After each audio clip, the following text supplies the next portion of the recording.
अपने topic integration को continue करते हुए एक्सरसाइज 3.4 क्वेश्चन नंबर 3 का पार्ट 2 है हमारे पास। Square root of x square minus a square, तो एक कॉम्प्लेक्स फंक्शन है और अगर हमने इंटीग्रेशन बाय पार्ट्स अप्लाई करनी है तो यहाँ पे मल्टीप्लाई हो रहा होना चाहिए हमारे पास कोई ना कोई फंक्शन। तो अब कोई चीज़ नहीं है तो हम यहाँ पे इसके साथ 1 लिख देते हैं। अब कॉम्प्लेक्स फंक्शन को आप फंक्शन 1 कंसीडर कर लें और 1 को आप फंक्शन 2 कंसीडर कर लें। इंटीग्रेशन बाय पार्ट्स में हम क्या करते हैं और साथ में इसको आई के इक्वल भी लेट कर ले। First function as it is,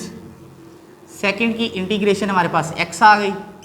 then first function का डेरिवेटिव। तो यहाँ पे इसकी पावर क्या है स्क्वायर रूट की 1/2, तो आप पावर रूल यूज़ करेंगे। पावर साइड पे पावर में से एक माइनस किया तो हमारे पास ये चीज़ आ गया और इंटरनल फंक्शन क्या है तो हमारे पास डेरिवेटिव वो आ गया 2x और साथ सेकंड की इंटीग्रेशन x। 2 से 2 कैंसिल हो गया, इसको अगर आप ऑर्डर कर दें तो x square minus a square हो जाएगा और साथ में ये पावर -1/2 है तो इसे नीचे ले आएंगे तो ये क्या हो जाएगा x square minus a square और ऊपर आपके पास क्या रह गया एक्स स्क्वायर। अब आप क्या करें, इसमें से ए स्क्वायर माइनस भी कर दें और इधर आप प्लस भी कर दें, ये एज इट इज़। अब इनका न्यूमिनेटर इनका अलग कर लें और इसका न्यूमिनेटर आप अलग कर लें। जब आपने न्यूमिनेटर अलग कर लिया और ये प्लस माइनस माइनस हो जाएगा,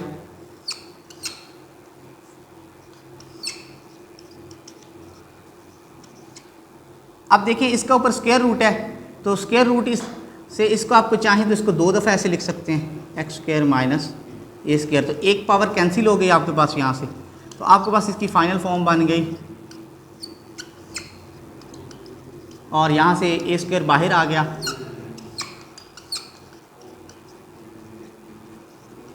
और इसको अगर आप देखें तो एक्चुअली ये हमारे इनिशियल फंक्शन के इक्वल है, तो इसको मैं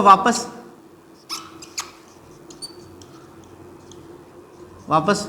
आई के इक्वल लिखने लगा हूँ और ये मेरे पास ए स्क्वायर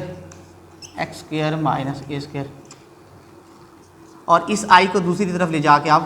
प्लस कर देंगे और ये चीज़ आप एज इट इज़ लिखेंगे। 2i is equal to x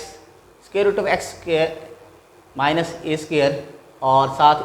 क्या है a square integral 1/x square minus a square dx।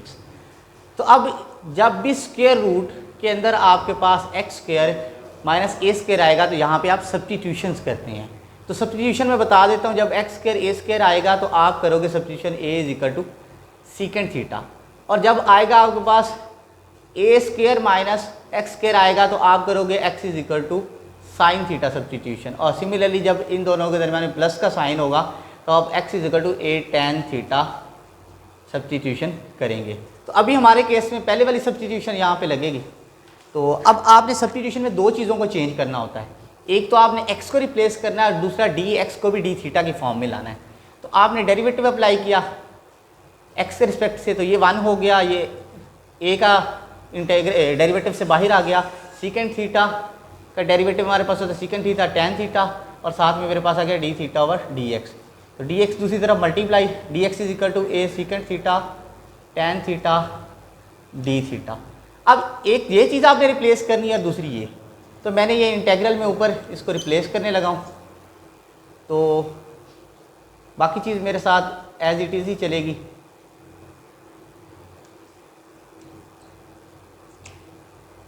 यहाँ पे मेरे पास ऊपर क्या आ गया dx का ए सीकेंड थीटा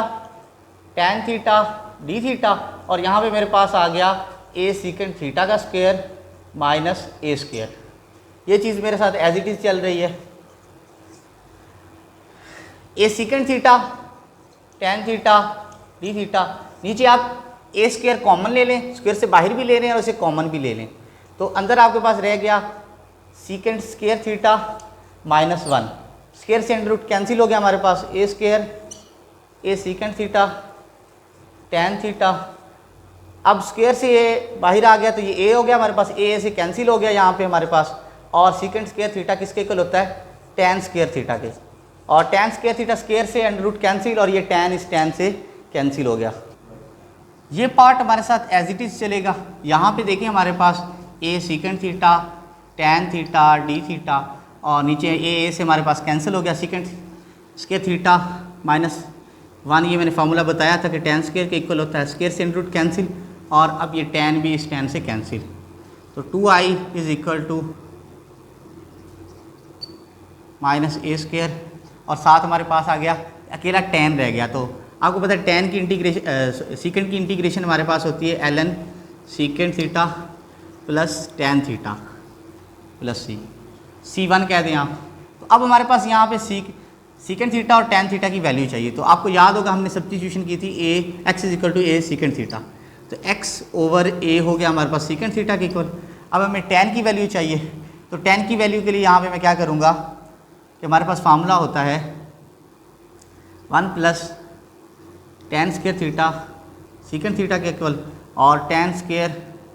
हमारे पास हो जाएगा सीकेंड स्क्वायर थीटा माइनस 1, और ऊपर हम स्क्वायर रूट लेंगे, स्क्वायर से अंडर रूट से स्क्वायर कैंसिल हो जाएगा। अब यहाँ पे मैंने इसकी वैल्यू निकालनी है, तो उसके लिए मैं क्या करूँगा, सीकेंड थीटा की यहाँ पे वैल्यू पुट कर दें। सीकेंड थीटा की हमारे पास वैल्यू क्या है x ओवर a, इसका स्क्वायर साथ 1,